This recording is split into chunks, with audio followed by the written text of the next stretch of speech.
UFC Fight Night, Krylov versus Spann.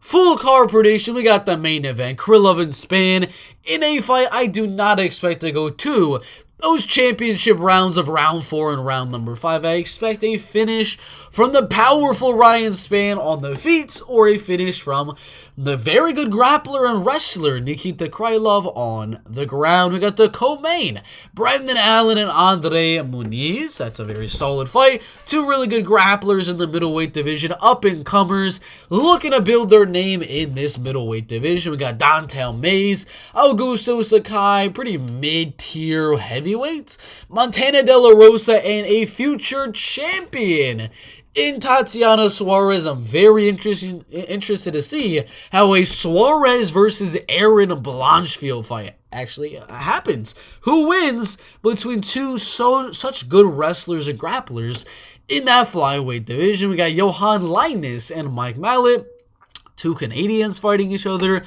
Not really too sure why. We got Trevor Peek and Eric Gonzalez. Peek has a chin on him. Gabriela Fernandez, LFA champion Jasmine Jasudavicius. We got Victor Martinez, Jordan Levitt, decent. Odie Osborne, Charles Johnson, Carl Deaton III, not UFC caliber, taking on Joe Selecki, Nurullo Aliyev, and Rafael Alves, Aylin Perez, and Haley Cowan, as well as Jose Johnson and Garrett Armfield. We got some good fights on the card. Betting odds, if you are curious to see what they are.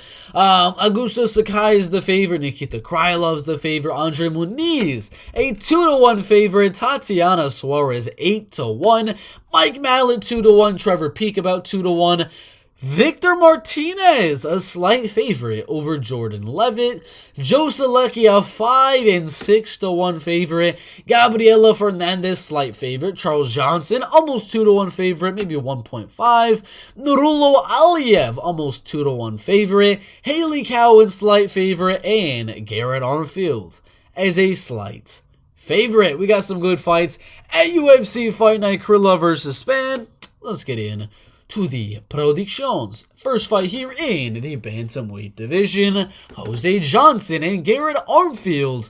In the bantamweight division, Garrett Armfield really did impress me in his last fight with David Onama. Yes, he did lose, but again, it was up a weight class as an 8-1 underdog on short notice against a guy that was 10-1 and only lost in the freaking lightweight division. That is absolutely crazy.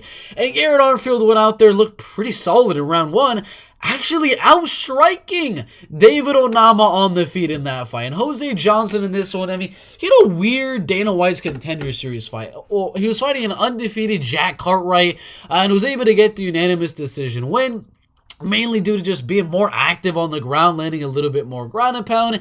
He's got a good submission game and things like that, but he did lose to Mana Martinez, who's in the UFC. He got knocked out by him, and he got out-wrestled and grappled pretty dominantly by Ronnie Lawrence when they actually fought on the Contender Series a while ago. I don't think Garrett Armfield is going to be a guy to go out there and just try to take him down and grapple him and wrestle him like Jack Cartwright was trying to do. And given the striking that Garrett Armfield did show in the David Onama fight, which was actually a rematch from the first David Onama fight back in 2018, I do believe he's going to go out there and actually outstrike Jose Johnson in this one. I know he's way smaller than Jose Johnson at 5'6" tall. That's 6 inches in height. And Jose Johnson is at a 74-inch reach, but with the power that he does possess, and the way that he's going to get inside of the range that he did against David Onama, who's pretty much the same build as Jose Johnson, just a lot bigger than Jose Johnson in terms of mass and muscle and things like that. I think Garrett Armfield should go out there and outstrike Jose Johnson. Do I think he's going to get a finish? It's possible. It is very possible. Mana Martinez was able to knock out Jose Johnson a while back, but I think the first fight of the night is going to be one of the best fights on the card, to be quite honest with you. There's a few other good grappling bouts and good fights like that on this card. Eric Gonzalez, Trevor Peek's going to be a banger. Mike Mallet, Johan Linus could be a very good one, and the main event. But Jose Johnson and Garrett Armfield, pretty underrated fight, as I do believe it's going to be very, very exciting. But I'm going to lean Garrett Armfield to get the decision. Haley Cowan and Aylin Perez. In the women's bantamweight division, taller and lengthier is Haley Cowan, who's a little bit older, but same experience and same record at 7 wins and 2 losses, beating Claudia Lights in her last fight by decision, and Monica Franco with a rear naked choke. Did lose to Kelly Clayton, which is just very, very bizarre, as if you look at Kelly Clayton, she is, 2-2, lost to Serena de Jesus, a 0-0 girl, Lisa Verzosa, by a majority decision, and just stop fighting after the Haley Cowan fight. It's just a weird girl to be losing to, not a very high-level opponent, just she got caught with a guillotine in round number 2. And Aylin Perez, she's the twerker girl, if you don't remember her, from her last fight with Stephanie Egger, where she was all sorts of confident in the lead-up to that one, but she kind of got dominated, taken down and controlled on the ground. She does have good ground and pound and good wrestling and grappling of her own.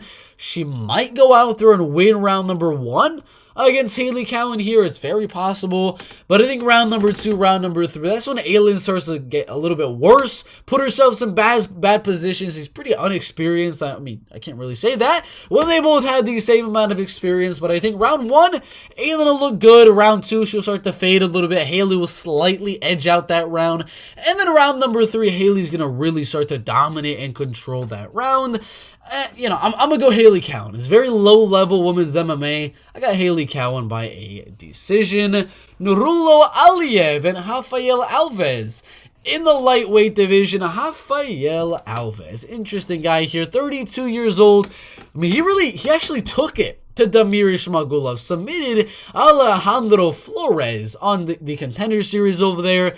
Took it, like I said, to Damir Ismagulov, who is a very, very solid guy in the top 15 of the lightweight division, as his freaking UFC debut. That is an insane UFC debut. Went out there and just destroyed Mark Diakiese, guillotining him in the very first round. Then he lost to Drew Dober, which was a very, very good fight. Now, in the fight with Damir Ismagulov, in the fight with Mark Diakiese and Drew Dober, was there really a lot of heavy wrestling and grappling and going out there and trying to control and dominate Rafael Alves? A little bit in the Damir Ismagulov fight. There wasn't really enough time to really see that in the Mark Diakiese fight.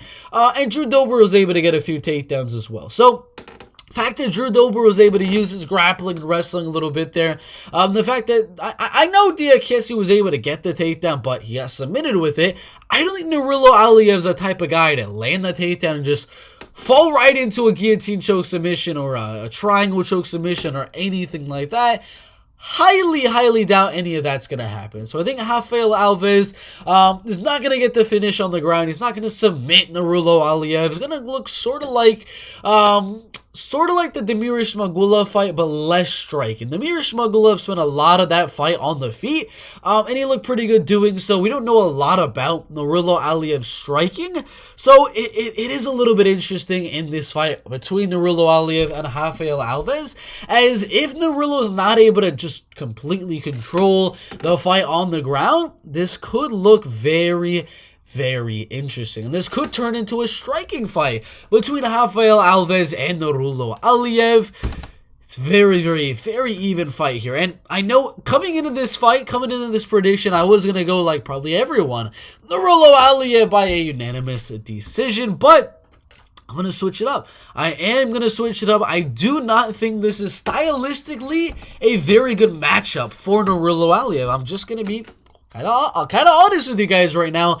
Nurulo Aliev does very good against these strikers like Josh Wick, able to take him down very fast, ground and pound him, finish him on the ground, beat some pretty okay guys like Krylov right there, who's got a pretty decent ground game and things like that. But a lot of the guys that he fights in his MMA career are strikers. Rafael Alves, I guess you could kind of classify him as a striker, but if you look at how this man goes out there and tries to win a lot of his fights, a lot of them are by submission. He's got a good ground game, a good jiu-jitsu game, but he's got a lot better striking than Nurulo Aliev, in my opinion. Now, I could be completely off my rocker, and Nurulo Aliev could go in there with just really good striking. I don't really know how good his striking is as of right now because we really haven't seen a lot of it in his MMA career. So it kind of hinges on how good is Nurullo Aliyev's striking, because I don't think stylistically he's going to go out there and dominate Rafael Alves in the wrestling and grappling, therefore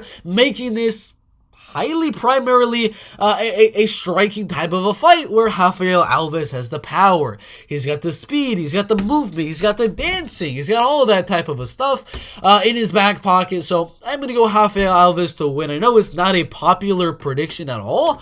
Between anybody looking at this, you're probably like, you are crazy. The man has a last name Aliyev. He's undefeated from Tajikistan. The man should go out there and dominate Rafael Alves in this fight. I don't think so. I think it's going to be a very close one. 29-28 going either way. And I do believe that decision is going to go to my man, Rafael Alves. And if you look at the odds on a Rafael Alves decision, that is 4-1 odds right there. I mean, most likely they're saying Alves, if he's going to win this fight, it's going to be inside the distance. I got to go in all the way. I got Alves by decision. Joe Solecki and Carl Deaton III in the lightweight division. Joe Solecki is younger. He is taller. He is lengthier. He's the better grappler. He's got UFC freaking experience. I don't know why it's saying CFFC is a fight that he had with Donald Cerrone. I don't even remember. Oh, okay. CFFC Pro Grappling, they're saying. All right. My bad. All right. Jim Miller, Austin Hubbard, Matt Weeman. I mean, Jim Miller alone, going out there and beating a guy like Jim Miller. A split decision with Jared Gordon, beating Alex Da Silva, only losing to Jared Gordon inside of the UFC. This is such a step down in competition. Carl Deaton III, yeah, the man's got 9 submission wins in his MMA career. Coming off a rear naked in his last fight. A rear naked over Adam Ward. These guys are not good. 7-9, 4-8, 5-6, 0-5, 2-1, not bad. None of the guys he's going out there and submitting are anything really special. None of them are really good grapplers, really good wrestlers, or anything like that. I mean, even Abel Cullum, 21-7 guy, he's got a lot of submission wins.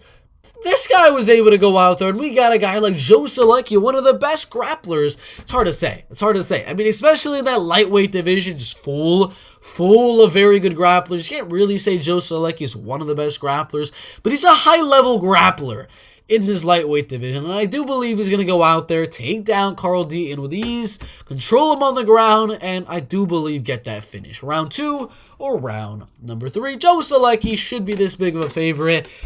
Come on, guys. Come on. Joe Solecki, submission, round 2 or round number 3. Ode Osborne and Charles Johnson in the flyweight division. Charles Johnson coming off 2 good wins, one of which over Jimmy Flick, where he was dominating him. Got him on the feet, ground and pounded the heck out of him, and got the TKO. Really close one. A lot of people think was a robbery in the Zhalgas Zhumagulov fight. And then he lost before that to Muhammad Mokaev.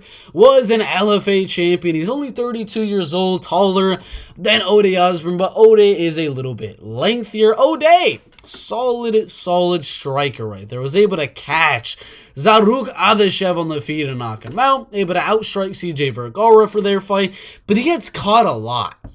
He does get caught a lot. He's able to catch some of his opponents, like Zaruk Adeshev, like Jerome Rivera, but he got knocked out by Tyson Nam in round number 1. Just completely let his chin out there and got knocked out. Manel Kape was able to land that crazy flying knee, and Brian Kelleher was able to go out there and submit him in round number 1. Now, Charles Johnson is not one of those guys I think is going to go out there and knock out Ode Osborne per se. He was able to go out and knock out Carlos Mota, was able to knock out Joao Camilo, was able to knock out Jimmy Flick with the ground and pound right there. But I do believe in this one right here, he's going to have more success hurting Ode Osborne on the feet, given that Ode Osborne's chin has been affected a little bit. I mean, he got knocked out by Manel Kape with the most devastating flying knee I've seen in a while, then took a powerful right hook by Tyson Am in their fight. I think Charles Johnson could catch Ode Osbourne on the feet with something to wobble him a little bit.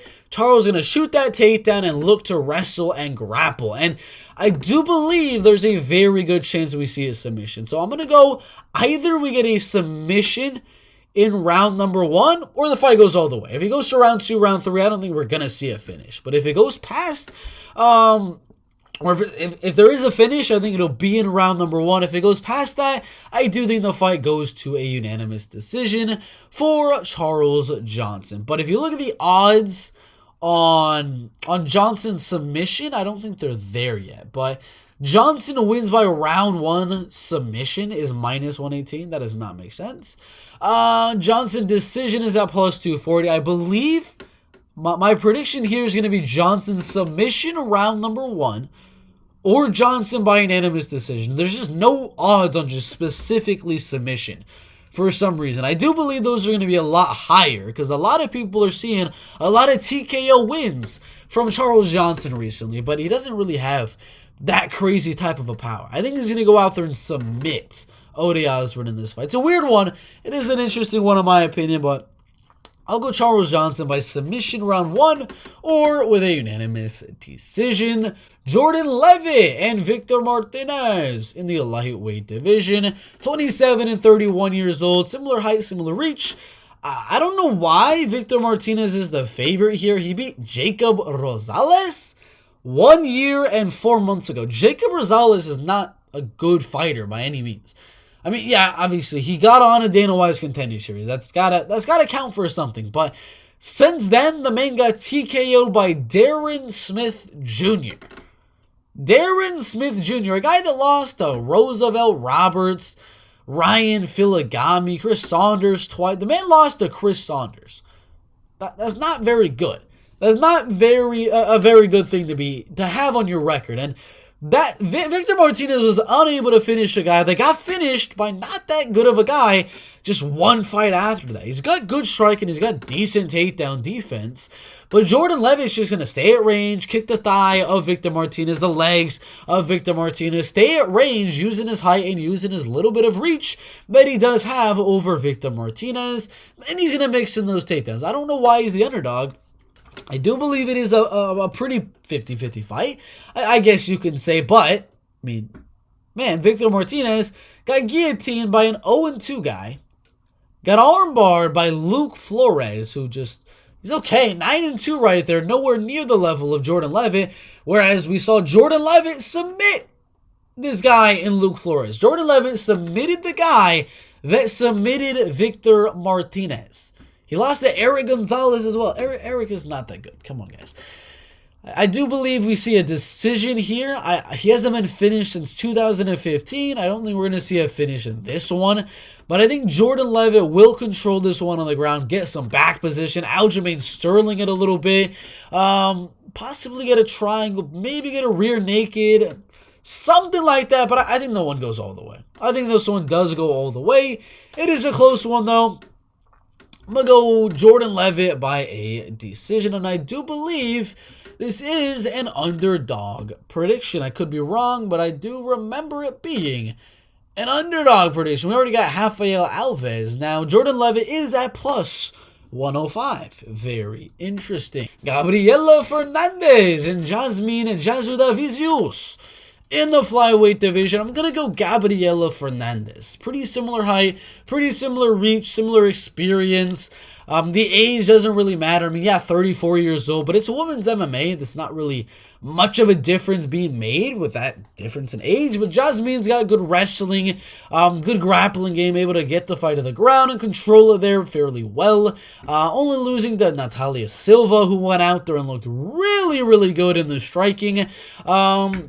I don't really like Jasmine Jasudavicius striking. She's a little slow, a little stiff and things like that, but I don't think this is going to be a striking fight. If you look at a lot of Gabriela Fernandez's fights, she's a very good on the ground, very, very solid on the ground. Was able to submit Carolina Martins in round number 2. She got a submission to strikes, taking the fight down and ground and pounding Edna Oliveira. 2 decision wins over undefeated girls and a rear naked, another TKO as well. Only losing to Maria Silva. It is a close one in my opinion. Also beat Yasmin Lucindo, which is a very interesting win. But it's a 50-50 for sure.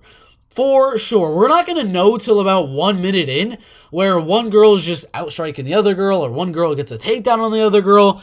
This is one of the live betting scenarios. Like this fight with Gabriela Fernandez and Jasmine Jasudavicius, I'm saying right now, do not put any money on plus 100 or minus 125. Wait for a live bet. Wait for a live bet. This is one of those type of fights where we need more context because we don't know if Jasmine's going to be the better striker. Because she's not really that good of a striker, and Gabriela doesn't really strike all too much. She's mainly taking the fight down and winning the fight that way.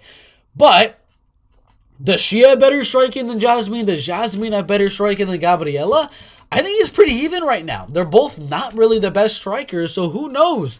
If we get 2 grapplers and one of them cancels, and the grappling and wrestling cancels itself out, we get a 3-round striking fight with Jasmine and Gabriela Fernandez. Who is the better striker? I'm not really too sure. I'm really not that sure. So it's one of those, I don't even want to do a prediction because there's not really much technique behind this type of a prediction because we don't know until like a minute 30 into the fight where we're like, all right, Jasmine's jab is improved. She's doing really good. Oh my gosh, she developed a good leg kick. Gabriela, wow, was that a spinning kick to the body? We don't know what new techniques and things like that they've developed into their striking, which both of them, they need to have developed something because they're really not that good on their feet. So it's a weird fight. It's a very, very weird one. Not one I like to predict, but I'll go Gabriela Fernandez.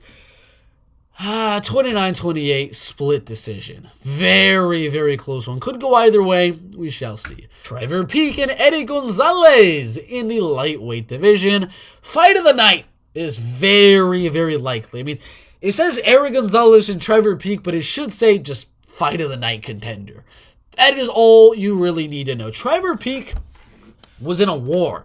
And it wasn't a long war. It was not a long war on Dana White's Contender Series. Just half of a fight. 2 minutes, 37 seconds into round number 2. I'm telling you, it wasn't really a war per se. Round 1, Trevor Peek was getting dominated, like destroyed on the feet by Malik Lewis. Malik Lewis was looking like a bat out of hell, going out there for that freaking finish. And he looked dang good in that round number 1. And then I saw him take a real big deep breath in between round 1 and round number 2. And I was like, oh my gosh, this dude's about to make a comeback. Right as round number 2 started, Trevor Peek went crazy. Went forward, body shot, uppercut, overhand, landing just big shot after big shot after big shot. Man's got good cardio, he's got a good heart, he's got a good chin, and he puts on wars. All 7 victories by KO, TKO, round 1, round number 2. Even knocked out former UFC fighter Kama Worthy. And it's not like Eric Gonzalez is going to go out there and try to wrestle and grapple with Trevor Peek. Not going to happen. Terrence McKinney went out there and took him down fairly easily and submitted him. So I do believe this to be a striking match between Eric Gonzalez and Trevor Peek. And not a 3-round striking fight. This should be 1 round, 2 rounds if we're lucky, in an all-out war of a fight. So I'm going to say it right now. I'm going to go Trevor Peek by a 2nd round TKO. But are you going to bet it? Should you bet it? Nah, not really. Not really. Minus 210 even. Minus 174 if you're lucky and you're on that betting on site. It's such a risky fight to bet. It is such a risky fight to bet.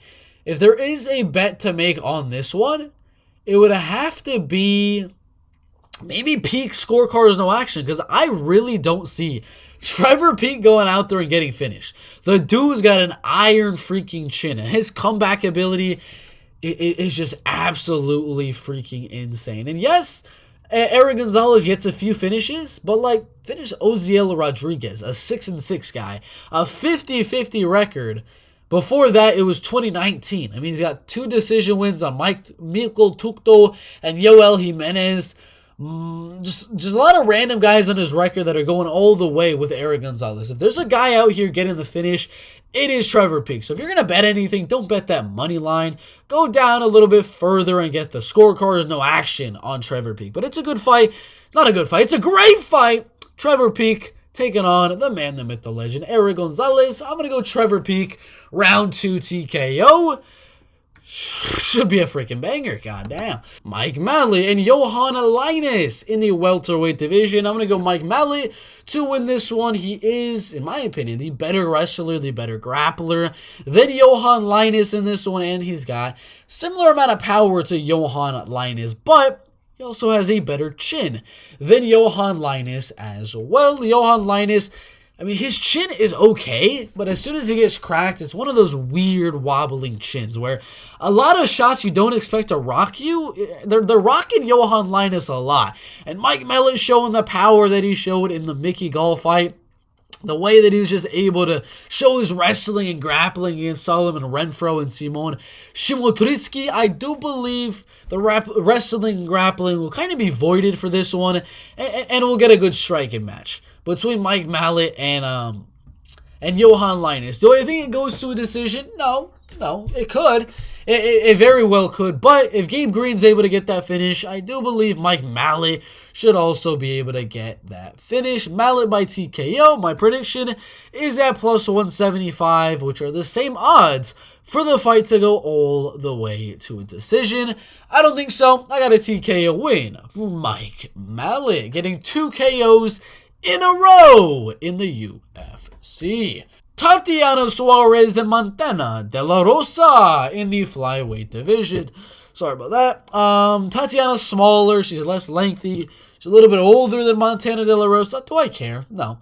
Viviane Araujo going out there winning. Macy Barber's going out there and winning.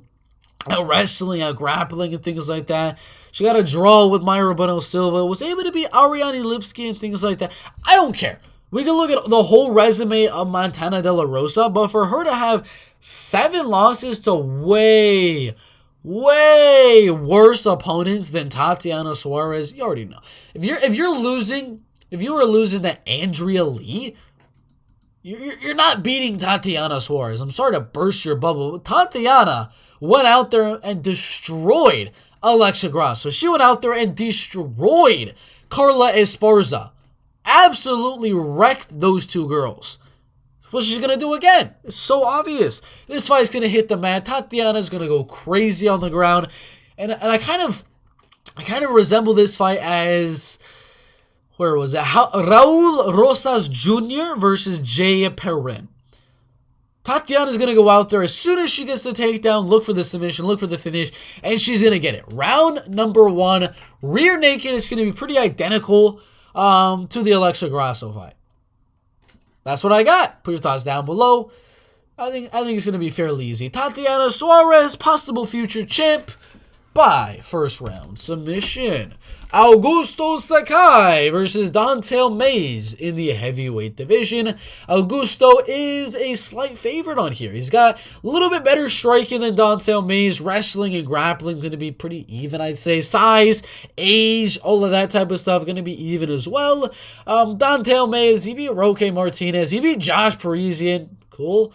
But Augusto Sakai is a lot better of a striker than Don'Tale Mayes is, in my opinion. Went out there, knocked out Chase Sherman, got a decision win on Andrei Arlovsky, knocked out Marcin Tybura, and was able to outstrike Blagoy Ivanov as well. You can't go out there and tell me that Don'Tale Mayes has better striking than Blagoy Ivanov, than Marcin Tybura. Any of those guys. I don't believe he's got better striking than even Andrei Arlovsky. He does not have better striking than any of these guys. Guys that are going out there and finishing him are just crazy powerful guys. Like Alistair, like Jairzinho, like Bam Bam. Or really good wrestlers like Sergey Spivak. Don'Tale doesn't have the power of a Tuivasa Rosenstruck Overing, the striking of any of those guys. And he doesn't have the ground game of a Sergey Spivak. So actually think this is a pretty good odds for Augusto Sakai right here, I believe, like he did with Marcin Tybura right there. He could very well do with Don'Tale Mayes, even though Don'Tale's only losses are on the ground, with a ground and pound TKO, with a heel hook right there, and that rear naked choke submission. I do believe this one is going to be a knockout on the feet, and I'm going to go my guy, Augusto Sakai, with a TKO. Andre Muniz and Brendan Allen in the middleweight division. I got the dog, ladies and gentlemen. Brendan Allen, by a decision. He does have a similar record to Andre Muniz, a little bit worse, but he did fight a lot better competition than Andre Muniz has in his MMA career. I mean, every single person that Brendan Allen has lost to is in the UFC. Even his third pro fight, it's a UFC fighter, Trevin Giles, who was 5-0 undefeated at the time, Eric Anders, who was 8-0 undefeated at the time, and Anthony Hernandez, who was 6-0 undefeated at the time. And what is up with them just feeding him really, really good guys on the regional scene? I mean, he even beat Aaron Jeffrey, a guy that's like the number 1 or number 2 contender in the Bellator middleweight division. Kevin Holland, as his UFC debut, did really good, submitted him in round number 2. Got a good win over someone that's not in the UFC. A good win over someone that shouldn't be in the UFC anymore. And then Sean Strickland, who's a top 10 UFC middleweight. Beat Carl Roberson, who's not in the UFC. Took the O from Punahele Soriano. Solid fighter right there. Lost to Chris Curtis, a top 15 fighter in the middleweight division. Lost to someone that's not in the UFC. Got a really good win over a pretty solid middleweight right there. And Krzysztof Jotko, a former top 10 UFC middleweight. This guy has fought way, way better guys than Andre Muniz has in his professional MMA career. He's looked good recently against some solid opponents like Ronaldo Souza. Was able to inverted armbar him, and Eric Anders, as well as Uriah Hall. Do I think he's going to beat Brendan Allen on the ground? No, I don't think so. Brendan Allen is actually quite legit on the ground. Submitted Krzysztof Jotko. Carl Roberson went out there, submitted Kevin Holland, Aaron Jeffrey. He's got legit wrestling, legit grappling, and a legit ground game. Andre Muniz and Brendan Allen are pretty even on the ground. Again, I give the slight edge to Andre Muniz in terms of grappling and wrestling and things like that. But it's like a Colby Covington, Kamaru Usman type of a fight. If they're both good on the ground, what's gonna happen? We get a striking fight. Brendan Allen, in my opinion, is the better striker. I think he's going to go out there and outstrike Andre Muniz on the feet. He's a little bit taller. He hits a little bit harder. Better kicking game.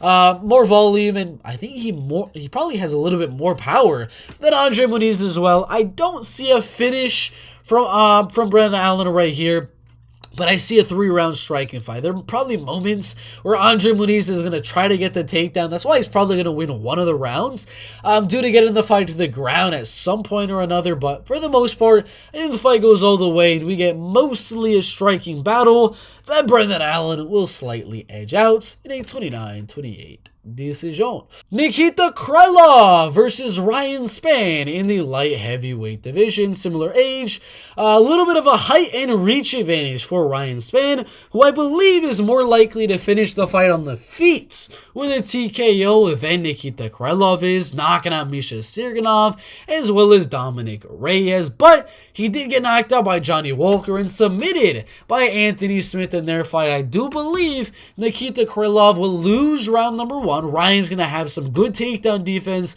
early on in this fight, outstrike Nikita in round 1. Round 2, Nikita's going to land some good shots on the feet, take the fight down, and get on top of Ryan Spann. Round number 3, Ryan's going to get a little bit tired. Nikita's going to kind of go in on that tired Ryan Spann, get the back, submit him, or get on top and ground and pound TKO him. I'm going to go Nikita Krylov with a round 3 ground and pound TKO or a rear naked choke submission. A solid fight there in the light heavyweight division. Nikita Krylov rear nakeded last time Ovis St. Preux. A few guillotines, but a lot of guillotines and rear nakeds on his record. Good fight. Put your prediction down below. Alright guys, those are my full card predictions for UFC Fight Night. Krylov versus Spann. I got Nikita Krylov, the favorite, winning that one. I got Brendan Allen, who is the underdog, plus 193, a 2-1 underdog. In Brendan Allen right there, I got Augusto Sakai, slight favorite. Tatiana Suarez, huge favorite. Mike Mallet, 2-1 favorite, I believe. Trevor Peek, 2-1 favorite. Gabriela Fernandez, slight favorite. Jordan Levitt, the underdog. Charles Johnson, I believe, 1.5-1 favorite. Joe Selecki, big 5-1 favorite. Rafael Alves, another one of my underdogs. Got a good amount of underdogs on this card. Rafael Alves, almost a 2-1 underdog. Haley Cowan, a slight favorite. And Garrett Armfield, a 1.5, maybe even 2-1 favorite. 3 dogs on the card. Rafael Alves. Where is the other one? Brendan Allen and Jordan Levitt. Those are the predictions. Like and subscribe. We'll see you in the next one.